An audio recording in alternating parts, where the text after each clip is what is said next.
Another delivery mga apo from Shopee.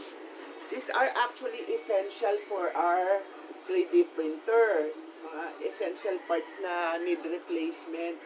Kasi kahit nagpiprint to ngayon, para-paraan lang yung ginawa kong replacement doon sa pinaka-cover ng hot end niya na silicone. Pero actually malutong na yung silicone hot end niya. Ang ating seller, ang pangalan ay, wait, tindan natin yung shop niya kasi minsan magkaiba yung shop doon sa pinaka-name eh. Teka, habang nagbabasa yung ating internet, buksan na natin to.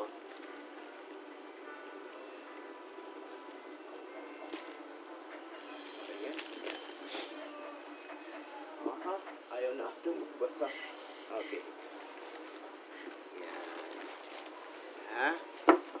Okay. One by one tayo. Bumili ako nito, oh. This is actually for the Z-axis.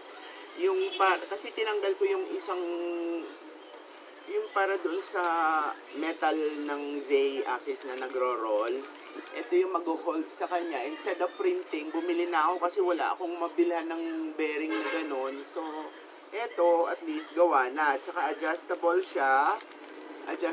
Meron siyang pinat na pang-adjust doon sa pinaka-V V-slot natin doon sa ating Ender 3 Pro. Anong klaseng bearing nito? Mahaba kaya? Hindi, dito lang ang bearing niya. Pero in fairness guys metal siya, aluminum, at saka mabigat Ang bigat Hindi ko expected. Akala ko 3D printed lang pero metal siya. Ikakabit ko to kasi kailangan talaga merong konting salo kahit paano yung ano na yun. Hindi ko alam kung ano yung cylinder na yan, kung anong tawag dyan. Yung basta parang screw na mahaba na cylinder for ender. Ayaw mag-ano guys, yung ating Shopee. Hindi ko alam, nagluluko ata ang ating website. Ayun, this came from journalfamily.ph It's from China. Journalfamily.ph is a shop from Shopee. And then this is the silicone sleeves. Ito yung sinasabi ko sa inyo. Dalawang klase ang binili kong ganito kasi I would want to try kung anong mas effective. This one is the blue kasi blue naman yung motif ng printer ko. Kaya okay na rin to. But this one is the original Creality. Ayan, kung mapapansin nyo, nakalagay talaga original Creality. Buksan natin to. Nakikurious ako dito. Maganda sana yung enclosure nyo. Kaya lang kailangan ata punitin. Tingnan natin Ayoko sana punitin yan. Ganda. Ayun, meron siyang slit sa likod. Ayan. Naku bilis sa mama. Walang seal. Baka naman dito Creality package lang Pero mukha namang Creality. Kasi gantong-ganto yung nandoon Ayan. Actually, yung ganto ko ngayon, ito na, kaya natatakot ako, bumili na ako. These are good replacement Ito yung mga essential para sa inyong printer. This is a product review at the same time, malaman ninyo kung ano yung mga replaceable parts na para sa Ender 3 Pro nyo. Kasi ito yung pwedeng mga, more or less, na pwedeng mga masira. So, tapos, ang pangatlo kong binili, ito. So, these are extra fan. Kasi bago pa mangyari na masira, kasi it's been working for 24 hours, di ba? Kaya mabuti na meron tayong extra fan na nakatabi just in case na bumigay ito. Kasi 24 hours talaga siya. Non-stop siyang nagpiprint para sa akin.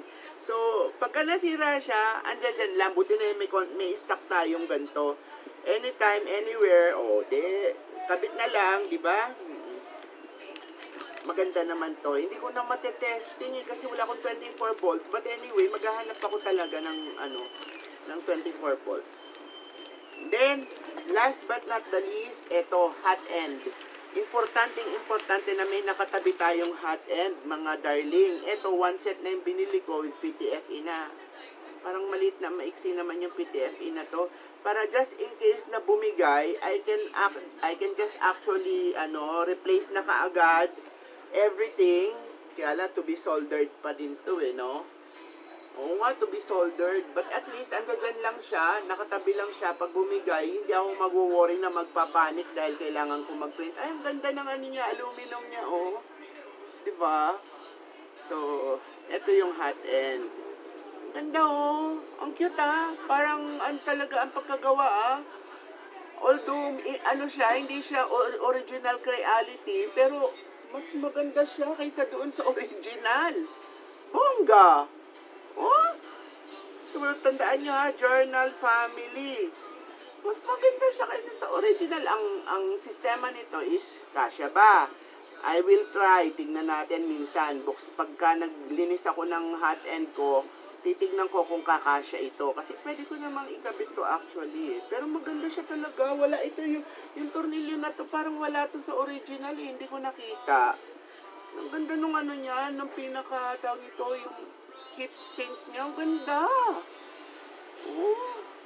Premium build, kahit na replacement lang siya, tsaka hindi siya original reality, premium build pa rin siya. Sana kasya. Gusto ko sana yung all metal, kaya lang pangit daw sabi nila eh.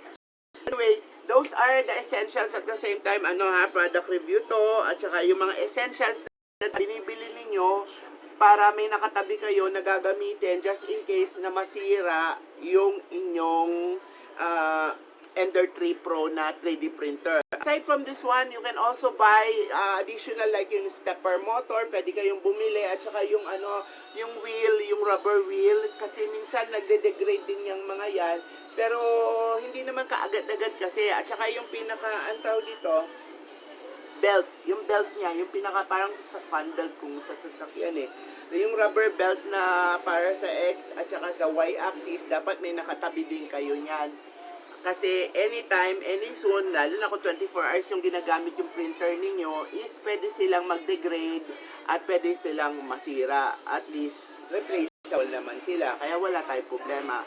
Actually, I did buy Ender 3 Pro because everything ng parts niya available sa market. Para siya kumbaga sa sasakyan, para siyang Toyota. Kalat-kalat yung kanyang spare parts sa market. At least wala tayong sakit ng ulo. Tapos highly highly modifiable. So, ibig sabihin pwede siyang maglagay ng mga modifications. Ang dami-dami niyang info. So, kung baguhan ka at gusto mo mag 3D printing, I would highly recommend Ender 3. Ngayon, magkakaroon din ako ng Prusa. But, padating pa lang siya. I-review ko rin yon sooner or later. Sana, wish me luck na magamit ko siya. Pero, alam ko, mas complicated ang Prusa. Tingnan natin pag-aralan natin pagka nakabili na ako. Anyway, thank you guys! Please subscribe to your Lola's channel and these are the essentials that you must have para sa maintenance na inyong Ender 3 Pro 3D printer. Maraming salamat mga po!